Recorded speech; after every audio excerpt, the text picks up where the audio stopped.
રાહુલ ગાંધીની ભારત જોડો યાત્રા આજે દિલ્હી પહોંચી ચૂકી છે। દિલ્હીના લાલ કિલ્લા પર રાહુલ ગાંધીની ભારત જોડો યાત્રા પહોંચી અને મોટી વાત એ છે કે આ યાત્રામાં અભિનેતા કમલ હસન પણ જોડાયા છે। દિલ્હીના લાલ કિલ્લા પર પહોંચી રાહુલ ગાંધીની ભારત જોડો યાત્રા મહાત્મા ગાંધી, નહેરુ, ઇન્દિરા ગાંધીને શ્રદ્ધાંજલિ અર્પણ કરશે। રાહુલ ગાંધી અટલજીના સમાધિ સ્થળે પણ જશે, તેમને પણ નમન કરશે। રાહુલ ગાંધીની ભારત જોડો યાત્રાને 107 દિવસ પૂર્ણ થયા છે। हमारे साथ जोड़ाई गया है वरिष्ठ संवाददाता जैनेन्द्र, તેમની સાથે बात करिए। जैनेन्द्र, भारत जोड़ो यात्रा का पड़ाव जो अब दिल्ली पहुंच चुका है, क्या जानकारी है?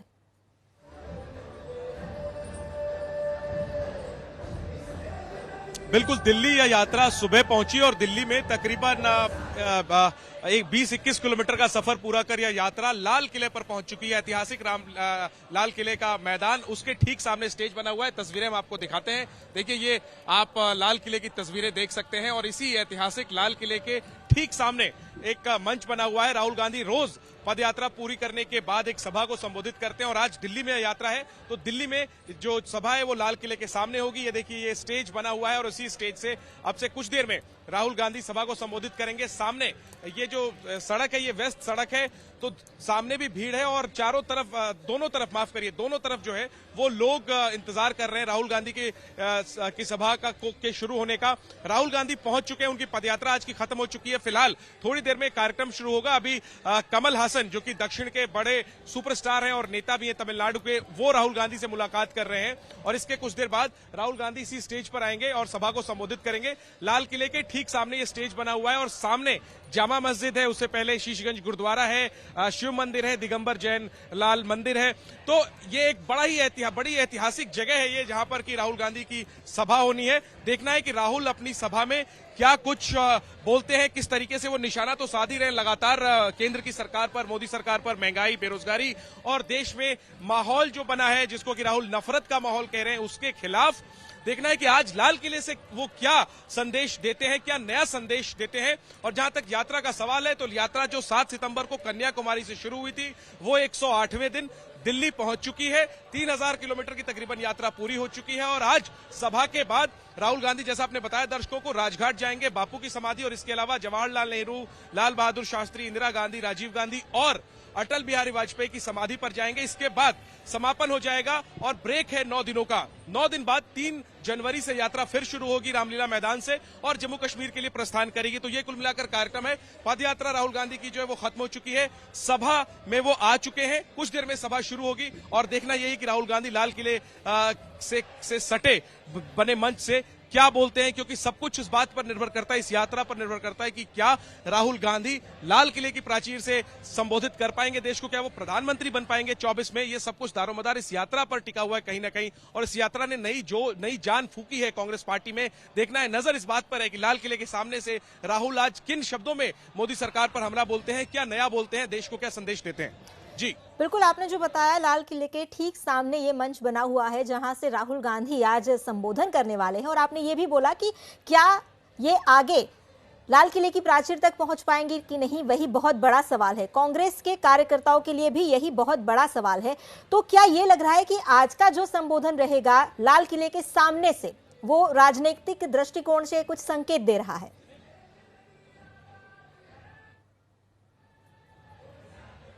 देखिए, निश्चित तौर पर राहुल गांधी शुरू से ही, और हालांकि उसके पहले से भी, महंगाई, बेरोजगारी और देश में माहौल, जो मैंने आपको कहा, राहुल गांधी कहते हैं देश में नफरत का माहौल है और इसके लिए वो बीजेपी आरएसएस की नीतियों को जिम्मेदार ठहराते हैं। इन 3 बिंदुओं को लेकर के वो लगातार मोदी सरकार को घेर रहे हैं और इस यात्रा के केंद्र में भी वो 3 बिंदु ही हैं। हालांकि कांग्रेस कहती है कि ये यात्रा जो है उसका राजनीतिक जो है चुनावी लक्ष्य नहीं है, चुनावी उद्देश्य नहीं है, लेकिन जिस तरह से घेरेबंदी कर रहे हैं मोदी सरकार की, साफ तौर पर लग रहा है कि 24 की तैयारी है राहुल गांधी की। पहले तो उन्हें विपक्ष के सबसे बड़े नेता के तौर पर उभरना होगा ताकि वो ये करते हुए नजर आए कि मोदी को चुनौती राहुल दे रहे हैं। पहले तो वो इस भूमिका को प्राप्त करना चाहते हैं और इसके बाद जब 24 की सीधी टक्कर हो तो उसमें मोदी सरकार को घेर सके। वो कांग्रेस जो लगातार बीते 2 चुनावों से हम देख रहे हैं कि 50 सीटों के आसपास सिमट जा रही है, उसको वो 3 अंकों में पहुंचा सके, इसका दारोमदार कहीं ना कहीं इस यात्रा पर है। और राहुल की इस यात्रा से कांग्रेस के कार्यकर्ताओं में एक नया जोश आया है, इसमें कोई दो राय नहीं है। राहुल गांधी जिन इलाकों में गए वहां पर जबरदस्त भीड़ नजर आई है, इसमें भी कोई दो राय नहीं है। राहुल की बातों में पहले से ज्यादा कॉन्फिडेंस नजर आता है और एक कनेक्ट नजर आता है लोगों में। परीक्षा इस यात्रा की जो है वो अगले 2024 में जो चुनाव होंगे उसी में होनी है। उससे पहले अभी कर्नाटक में विधानसभा चुनाव है, वहां दिख जाएगा। मध्य प्रदेश में विधानसभा चुनाव है इस साल, अगले साल के आखिरी में उसमें दिख जाएगा। लेकिन कुल मिलाकर के इस यात्रा से क्या हासिल होगा कांग्रेस को, यह भविष्य बताएगा। लेकिन इस यात्रा से कांग्रेस पार्टी नए सिरे से खड़ी हुई जरूर नजर आ रही है। कांग्रेस के कार्यक्रमों में हम देखते थे कि एक सुस्ती होती थी, लेकिन राहुल गांधी के इस यात्रा से पहले दिन से रोज 25 किलोमीटर चलने के बावजूद कांग्रेस के कार्यकर्ता थके हुए नजर नहीं आते, ऊर्जा में नजर आते। देखना यह कि क्या यह ऊर्जा 24 तक बरकरार रह पाएगी। और निश्चित तौर पर राहुल गांधी प्रधानमंत्री नरेंद्र मोदी की घेरेबंदी कर रहे हैं विभिन्न मुद्दों पर, लोगों को कितना समझा पाएंगे वो इन मुद्दों को, इस पर जो है इसका इंतजार करना होगा, इस पर नजर रहेगी। जी ધન્યવાદ जानकारी देने के लिए। तो આજે જે રાહુલ ગાંધીની યાત્રાનું સમાપન થયું છે અને થોડા સમય પછી રાહુલ ગાંધી સંબોધન પણ કરશે। કોંગ્રેસ માટે આ એક નવતર પ્રયોગ હતો અને એવું પણ લાગી રહ્યું છે કે આ પ્રયોગ કેટલાક અંશ સુધી સફળ પણ રહ્યો છે। तो मैं सोच रहा था कि नफरत को मिटाने की जरूरत है और मेरे दिमाग में था कि इस देश में सब जगह नफरत फैली हुई है, मगर जब मैंने चलना शुरू किया तो सच्चाई बिल्कुल अलग थी। मैंने मीडिया के बारे में कहा, शुरुआत में कहा कि हमारे दोस्त हैं,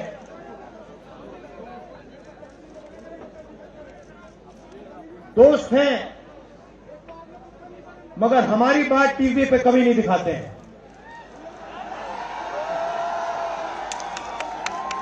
और वो तो तब भी ठीक है, वो ठीक है, हमारी बात नहीं उठाएं तो ठीक है, कोई प्रॉब्लम नहीं है, मगर ये एक और काम करते हैं।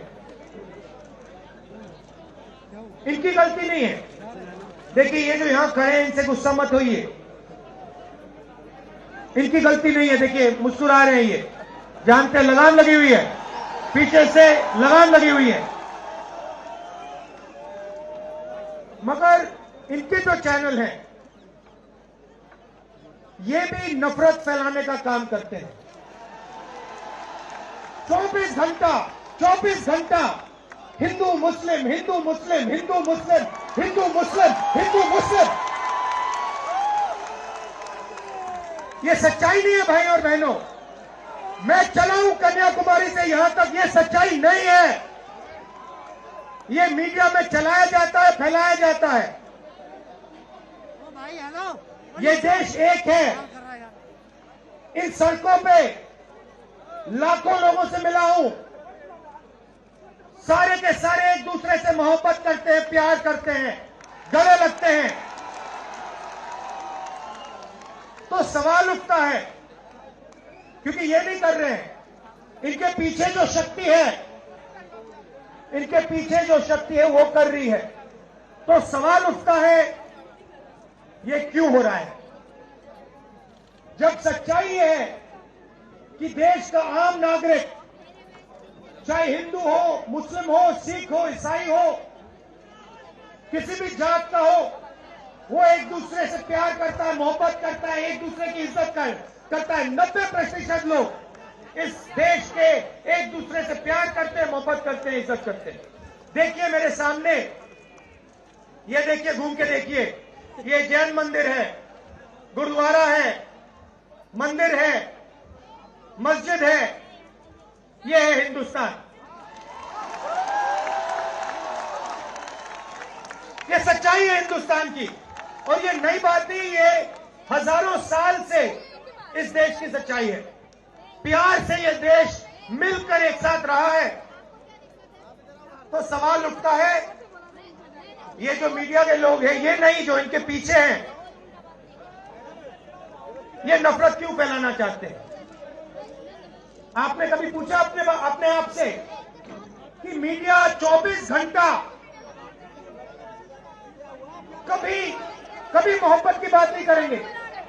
कभी आपने देखी है? कभी टीवी में देखा कि देखो एक हिंदुस्तानी दूसरे हिंदुस्तानी से गले लग गया? कभी देखा? नहीं, कभी नहीं दिखेगा। सही बात है ना? सही बात, कभी नहीं दिखेगा। इसका कारण है भाइयों और बहनों, मैं आपसे पूछना चाहता हूं, आप में से किसी का कभी जेब काटा गया है? आपका जेब काटा गया? आपका जेब काटा गया? तो जब जेब काटा जाता है, आपका काटा गया ना, तो जब कोई आपका जेब काटता है तो वो क्या करता है?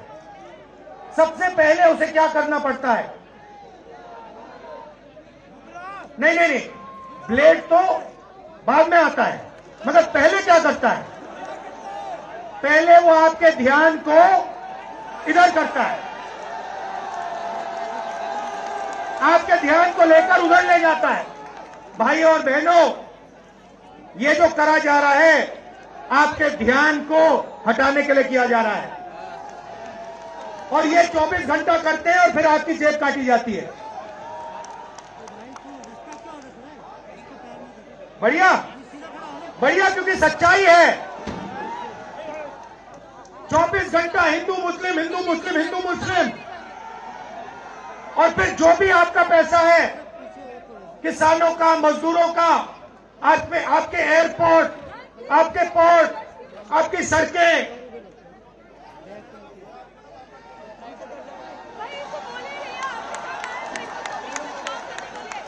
सीधा किसके जेब में? इनके मालिक के जेब में। इनको कौन चलाते हैं? नाम बताओ। देखो, सब जानते हैं, पूरा हिंदुस्तान जानता है। भाइयों और बहनों, ये नरेंद्र मोदी जी की सरकार नहीं है, ये अंबानी अदानी की सरकार है। ये सच्चाई है। और ये पूरा का पूरा लक्ष्य इनका आपके ध्यान को इधर से उधर, उधर से इधर करने का है। मैं 2800 किलोमीटर चला हूं, 2800, मुझे कहीं नफरत नहीं दिखी, कहीं हिंसा नहीं दिखी, कहीं मारपीट नहीं दिखी। मगर जब मैं इनका टेलीविजन खोलता हूं, 24 घंटे मुझे मारपीट, हिंसा, नफरत दिखाई देती है। क्यों? क्योंकि ये आपका ध्यान इधर से उधर ले जाना चाहते हैं। जो सच्चे मुद्दे हैं उस पे आपका ध्यान गलती से ना चला जाए। जैसे जब कोई आपकी जेब काटता है, वो चाहता है कि आपका ध्यान आपके जेब पे गलती से भी ना चला जाए। ये हो रहा है इस देश में। तो आपका ध्यान कहां जाना चाहिए? मैं आपको बताता हूं। सबसे पहले आपका ध्यान जो हिंदुस्तान के युवा हैं उनकी ओर जाना चाहिए। आप किसी भी युवा से पूछ लीजिए, वो आपको बताएगा, मैंने इंजीनियरिंग की, मैं डॉक्टर बनने के लिए पढ़ा, मैंने आईएएस के लिए तैयारी की, मैं जज बनने की कोशिश कर रहा था। पूछो क्या किया? पढ़ाई की? कितने साल की? स्कूल, कॉलेज, यूनिवर्सिटी सब पढ़ लिए। और फिर क्या हुआ? आज क्या करते हो? मजदूरी करता हूं, पकौड़े बनाता हूं।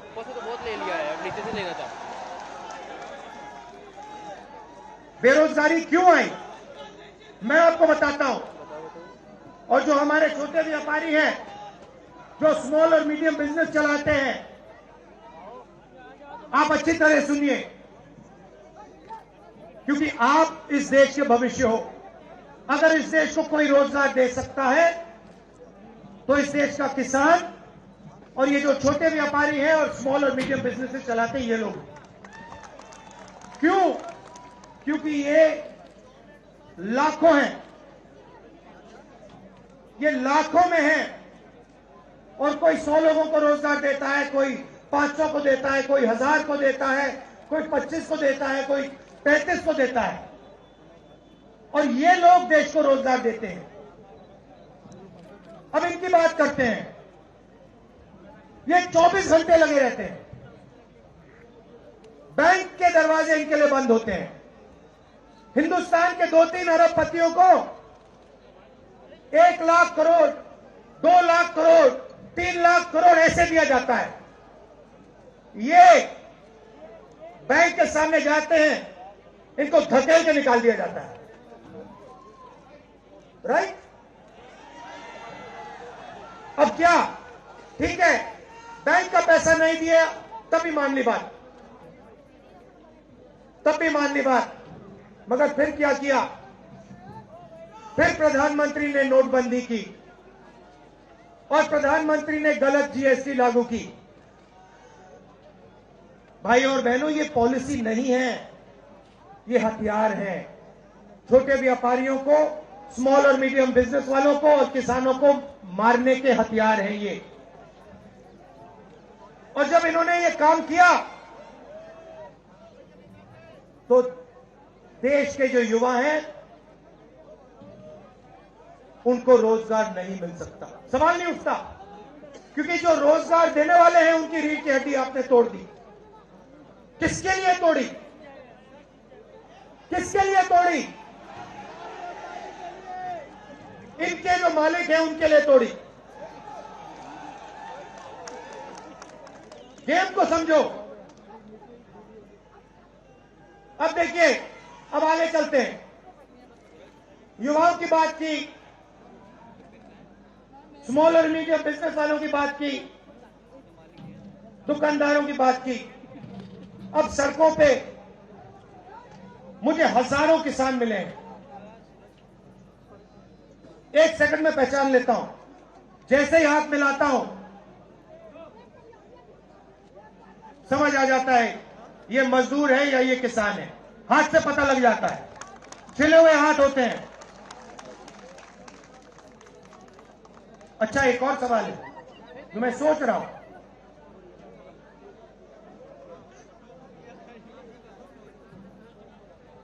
प्रेस वाले ने मुझे पूछा क्या आपको ठंड नहीं लगती? और मैंने सोचा ये मुझसे पूछ रहे हैं, ये हिंदुस्तान के किसान से क्यों नहीं पूछते? ये हिंदुस्तान के मजदूर से क्यों नहीं पूछते? ये हिंदुस्तान के गरीब बच्चों से क्यों नहीं पूछते?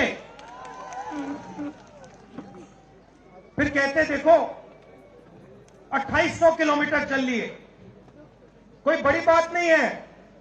पूरा हिंदुस्तान चलता है, जिंदगी भर चलता है। किसान चलता है, मजदूर चलता है, फैक्ट्री में जो काम करते हैं वो चलते हैं। तो हमने ये कोई बड़ा काम नहीं किया भाइयों और बहनों, पूरा हिंदुस्तान करता है, रोज करता है। हम 2800 किलोमीटर चलते हैं, किसान शायद जिंदगी में 10,000, 15,000, 20,000 चल लेता है।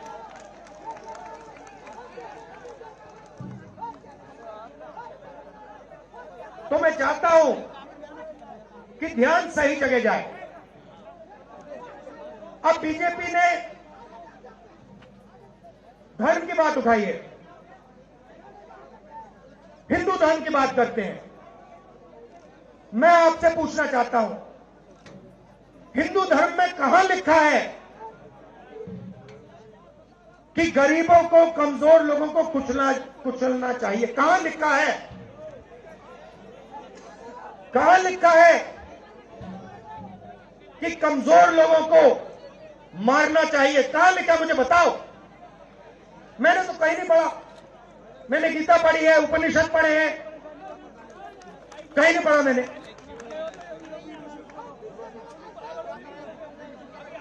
आपने पढ़ा नहीं?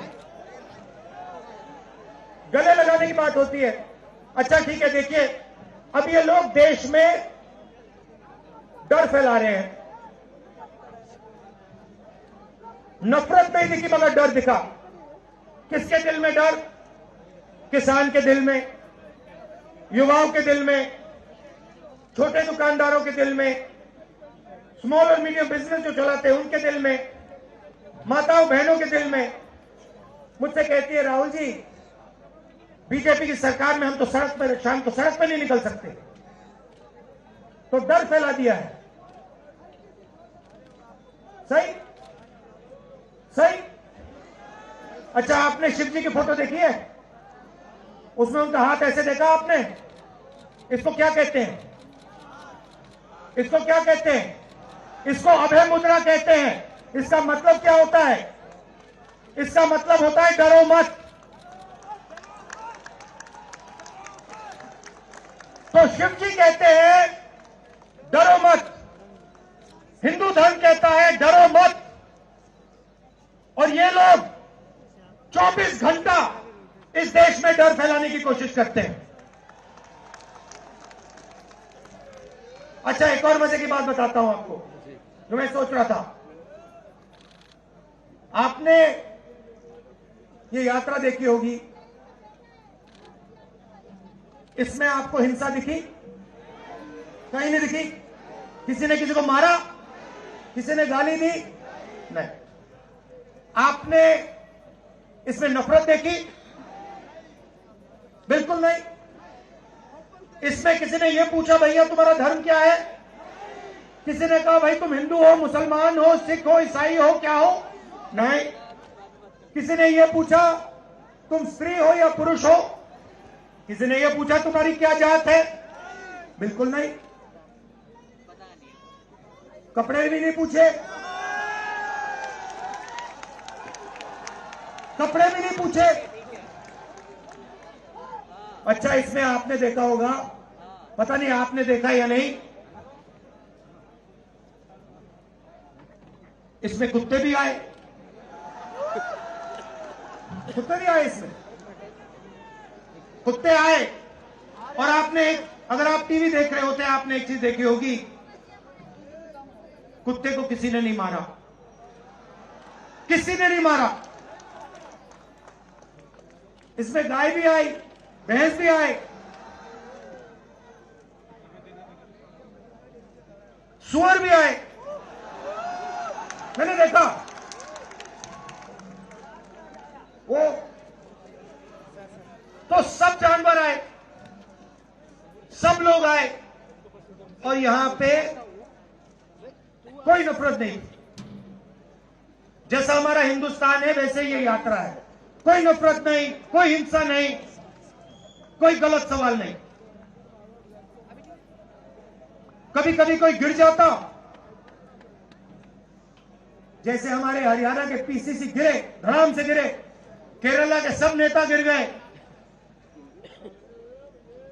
1 सेकंड में लोग उनको उठा लेते थे। 1 सेकंड में, टाइम नहीं लगता था। ये है हिंदुस्तान। नहीं, देखिए, मैं आपको एक बात बताता हूं, सच्चाई समझनी होगी। सच्चाई ये है कि जैसे इन पर लगाम लगी हुई है, वैसे हिंदुस्तान के प्रधानमंत्री पे भी लगाम लगी हुई है।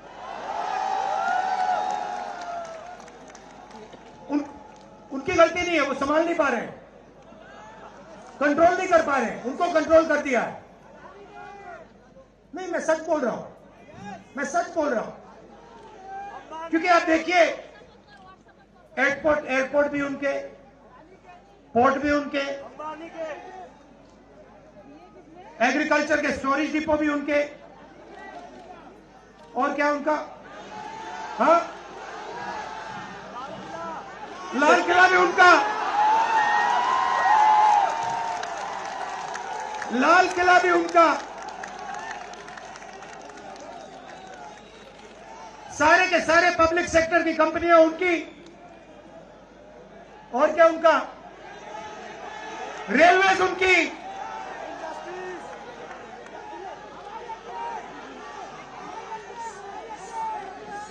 अभी भाइयों और बहनों ताजमहल भी चला जाएगा, तो सब कुछ उनका।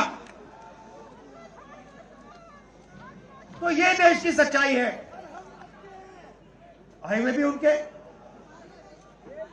सेलफोन भी उनके,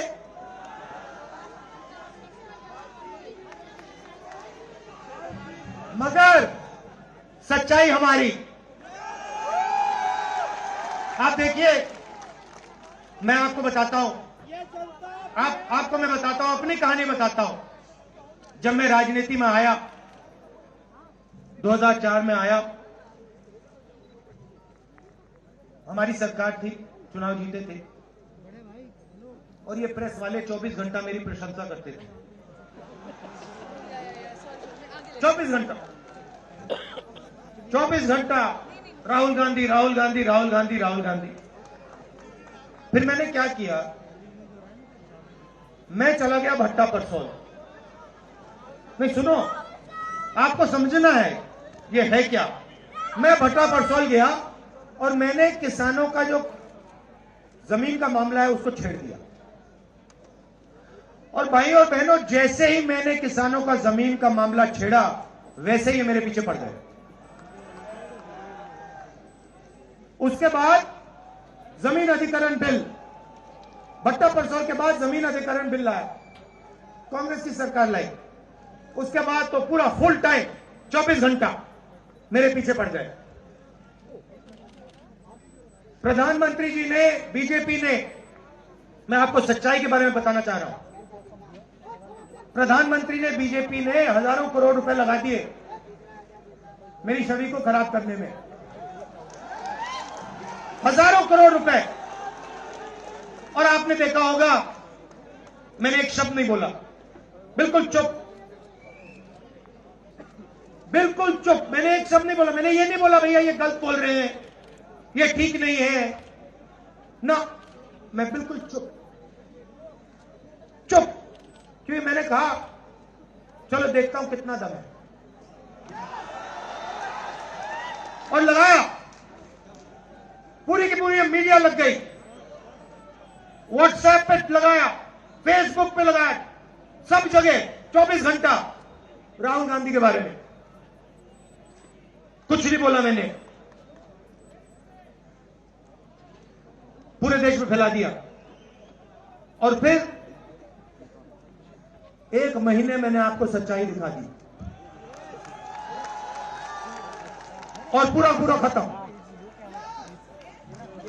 देखो सच्चाई कैसे काम करती है। सच्चाई को छुपाया नहीं जा सकता है, कहीं ना कहीं से सच्चाई बाहर आ जाती है। और ये यात्रा हिंदुस्तान को जोड़ने की है। क्यों? क्योंकि इस नफरत से, इस डर से हमारे प्यारे देश को नुकसान हो रहा है।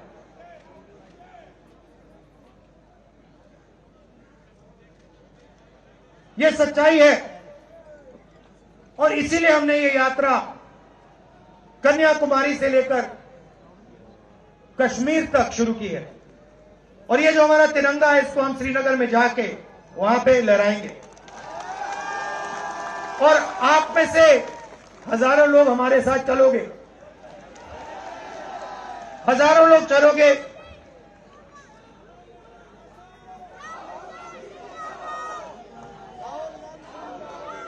तो भाई और बहनों, देखिए, सच्चा मुकाबला दुनिया में, सच्चा मुकाबला चाइना और हिंदुस्तान के बीच में है। ठीक है, चाइना ने 2000 स्क्वायर किलोमीटर हमारी जमीन ले ली है। प्रधानमंत्री जी कहते हैं कि हमारे बॉर्डर के अंदर कोई नहीं आया। तो भैया प्रधानमंत्री जी, अगर कोई नहीं आया तो हमारी सेना उनकी सेना के साथ 21 बार क्यों बात कर रही है?